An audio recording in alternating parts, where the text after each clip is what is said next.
तो नर्स बनने के लिए यूके में आइल्स की ज़रूरत नहीं है क्या? क्या क्या क्या क्या? Yes, you heard me right. So UK में आने के लिए, नर्स बनने के लिए आइल्स ओईटी की ज़रूरत नहीं है। अगर अगर इस पे बहुत ज़्यादा लंबा टॉपिक है ये, तो चलें वीडियो को स्टार्ट करते हैं। अगर आप नए हैं इस चैनल पे, तो मेरा नाम साइमा है, मैं यूके में काम करती हूँ, इंग्लैंड में हूँ। और जो है यहाँ पे मुझे तकरीबन 2-2.5 साल होने वाले हैं।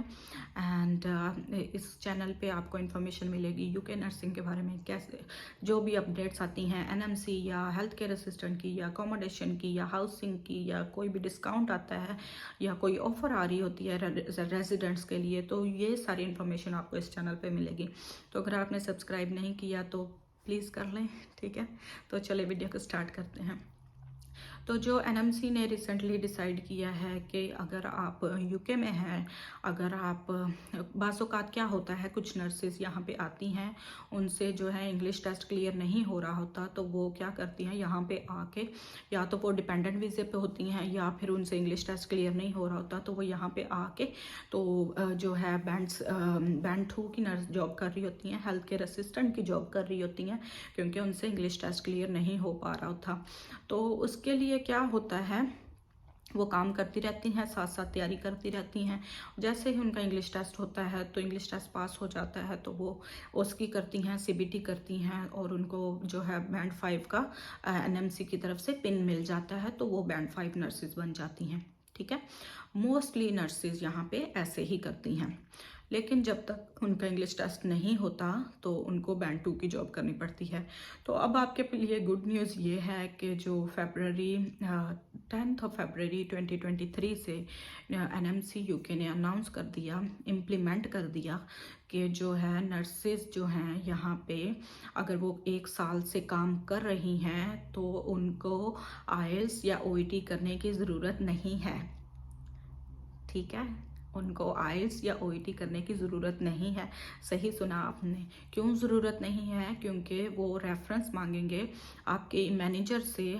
2 मैनेजर्स जो हैं उनको रेफरेंस देंगी, आपके लिए आपका फॉर्म फिल करेंगी। एनएमसी एक फॉर्म देगा, वो फॉर्म वो फिल करेंगी और कहेंगी कि ठीक है, ये बंदा इधर इतनी देर से काम कर रहा है, साल हो गया, and I am happy with her English communication skills, ठीक है। तो अगर आपकी मैनेजर जो रिक्वायरमेंट है, आपको आईएलटीएस ओईटी करने की ज़रूरत नहीं है, अगर आपने यूके में 1 साल काम किया हुआ है हेल्थ केयर सेक्टर में, तो आपकी मैनेजर 2 मैनेजर्स रेफरेंस दे सकती हैं, लेटर लिख के दे सकती हैं। एक फॉर्म देंगे, वो एनएमसी वाले फॉर्म देंगे, वो फॉर्म फिल करके उन्होंने एनएमसी को सबमिट करना है।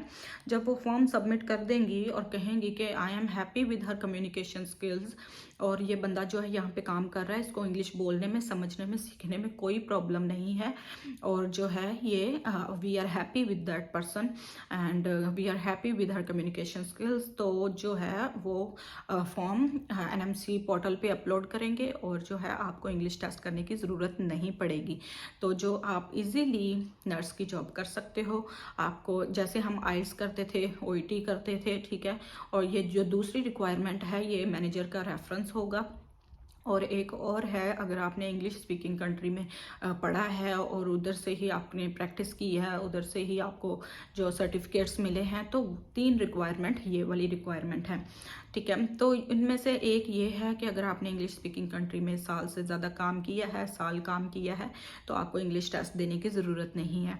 तो अगर आप उनमें से हैं, तो lucky you should apply now and don't waste any time further. तो जो अगर आप यहाँ पे हैं, हेल्थ केयर पे काम कर रहे हैं, हेल्थ केयर असिस्टेंट की जॉब कर रहे हैं, और आप नर्स हैं बैक होम, तो ये आपका चांस है, आप अप्लाई कर सकते हैं, और ये जो है इम्प्लीमेंट हो चुका है।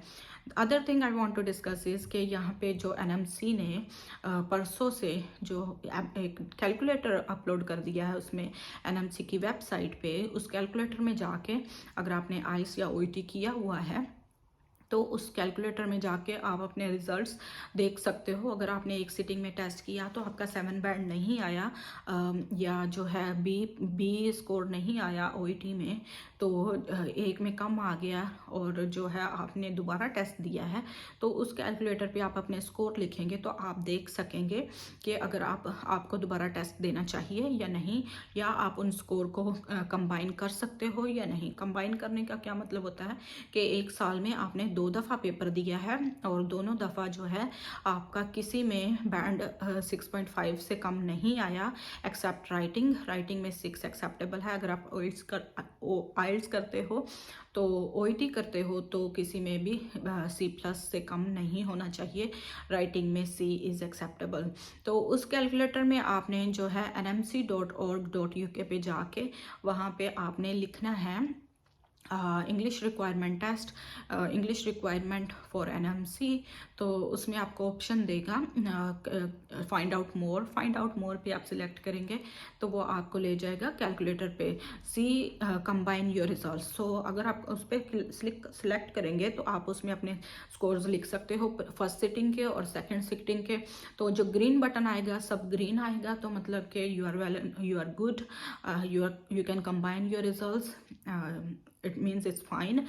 Yellow means these tests are valid for combining, के मतलब आप उन टेस्ट को कंबाइन कर सकते हो 2 सिटिंग में।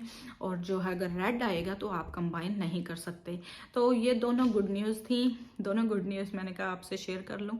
तो दैट्स इट, आज की वीडियो के लिए इतना ही। अगर आपके पास और कोई सवाल हैं तो मुझे ज़रूर बताइएगा। मैं आपसे फिर मिलूँगी अगले वीडियो में। Bye bye, take care.